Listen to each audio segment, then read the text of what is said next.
Business Insider posted an article yesterday called Tech Execs Are Joining the Army, No Grueling Boot Camp Required. The gist of the article is about the 4 C-suite tech executives that are coming to the Army as O5 lieutenant colonels. The background of these individuals are 1. The Chief Technology Officer of Palantir, the 20th largest company in the world that specializes in AI. 2nd, the Chief Technology Officer of Meta, aka Facebook, the 6th largest company in the world that also is focusing on AI. And then 3 and 4 are both from OpenAI, aka ChatGPT, the Chief Product Officer and the Chief Research Officer. As you can tell by the comments, people are very supportive of this decision by the Army. There are 2 specific points that have people up in arms. The first and most obvious one is these soldiers aren't going to attend any traditional training. In the statement provided by the Army, they'll do marksmanship training, physical training, they'll learn the Army rank structure and history and uniforms, Butler explained. He said that you can think of it as a pilot of the boot camp light plans, adding that the new soldiers were a part of the Army's larger effort to rapidly modernize. Instead, they'll be ushered in through express training that the Army leaders are still hashing out. Colonel Dave Butler, a spokesman for the Chief of Staff of the Army, said in the phone interview with Business Insider. 2 main points I want to highlight in this quote. First, they are going into the Army Reserve, which we'll come back to later. Second, they are still hashing out the details of their training. I think that's a big reason people aren't too happy with this decision. Get them on the books and give them their commissions before an actual solid plan has been developed. That just sounds like code for, yeah, we'll bring them up to speed and they'll be proficient field-grade officers, don't worry. A little background for those who might not understand military rankings. There are 10 ranks as an officer. The first 3 are second lieutenant, first lieutenant, and captain. These are considered junior officers. From second lieutenant to first lieutenant, it takes about a year or 2 and is essentially an automatic promotion as long as the officer is meeting expectations. From first lieutenant to captain is where the officer has to become competitive and distinguish themselves to move up in their career. From there, captains have to further distinguish themselves to be selected to attend captain career course before they take command of a company. This is where if an officer isn't performing, their career in the Army will either end or they'll be sent to a support role for the rest of their career. After 10 years in the Army, an officer can begin to compete for the rank of major. This is the first rank of the 3 field grade positions.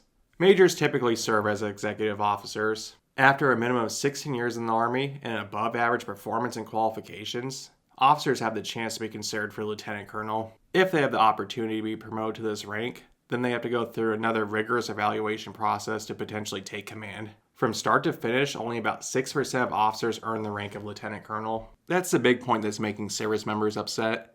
It takes a lot to earn your rank and the respect that comes with it. So for them to come in at such a senior level feels like it's diminishing the concept of what the military provides at its core.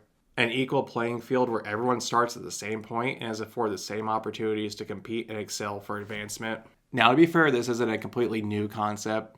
There are those specialty jobs and skills in the military that if you have the education and the training, you can skip a few ranks. Professionals who advance in specific education tracks like medical doctors and lawyers have a route to come in as an O3 captain and rarely as an O4 major.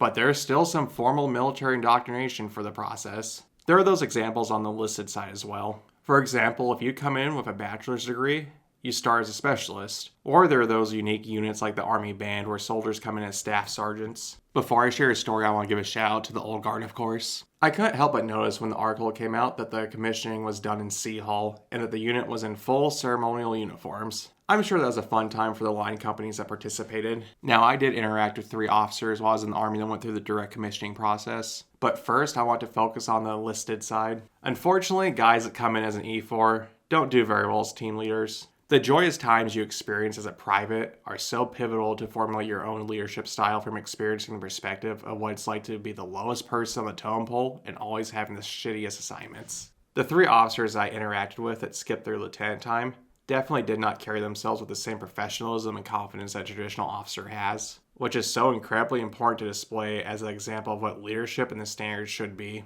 Even the way they talked and communicated felt like a synthetic example of what an officer should be. Now, don't get me wrong, there are really bad traditional officers as well, but they usually don't make it to field grade status. The officer that was in charge of my aid station at my base was a direct commissioned major. Aside from him keeping a bag of golf clubs in his office and usually wearing a polo and khakis during duty hours, his comments towards soldiers and military service were off-putting to say the least. Long story short, I got a burn in my hand one week and had to go see him. During his evaluation, I told him how I'd been cleaning my hand with Neosporin and keeping it dry and wrapped up. After he heard about my self-care, he called me stupid for not taking some over-the-counter medication and followed it up with, "Go figure, you're enlisted." Well, of course, since he was a major and I was a specialist, I kept my mouth shut. But after he told me that my follow-up appointment was in 2 weeks, he asked me, "Wait, what's your MOS?" I told him I was infantry, which he then responded with, "Yeah, you guys aren't too bright. Come back next week instead since you probably won't follow my instructions." Just for context, these very complicated instructions were take a pill once a day and then change the bandage twice a day after applying some type of gel. Well, when I got back to work, I told my platoon sergeant what he said, and I'll never forget the orders he gave me. "If he ever talks to you like that again, or the infantry, I order you to tell him to go fuck himself." Thankfully, I didn't have to follow those orders since my platoon sergeant was so pissed he told our S3, which was also an infantry major. From my understanding, the two majors had a very heated conversation. Long story short, he changed my appointment to the captain that was in charge of the med station, that was a traditionally promoted officer, and I had a much more professional experience. Which goes back to the main point of how valuable it is to put in the work to earn your position, to gain that perspective and to form your leadership and communication styles. Now, the second point that's questionable for me is these officers are being commissioned into the Army Reserves. Why not just hire them as a contractor or some GS role? Reservists typically only work 38 days a year. And all four of these officers have full-time jobs, so how much bang for your buck can you possibly be getting by commissioning them? I understand how important it is to capture competitiveness in the AI space for our self-defense as a country, but of all the ways to go about it, this seems to be the least efficient. But again, the bigger piece of what I think is upsetting everyone and making people question the decision is how it diminishes what rank equates to, and it takes away from those who took the traditional routes. Being a lieutenant colonel and not having a basic understanding of the military processes, I can't imagine feels great either. It is the same thing that you see in the civilian sector. Most industries won't even allow you to switch to the same level that you previously were at, since you don't have a grasp of the basics. For example, if you're an operations manager in an aerospace manufacturing company and wanted to switch to finance, number one, they probably wouldn't even allow you to come in as an operations manager. Number two, you wouldn't be nearly as effective as someone that came up in the industry.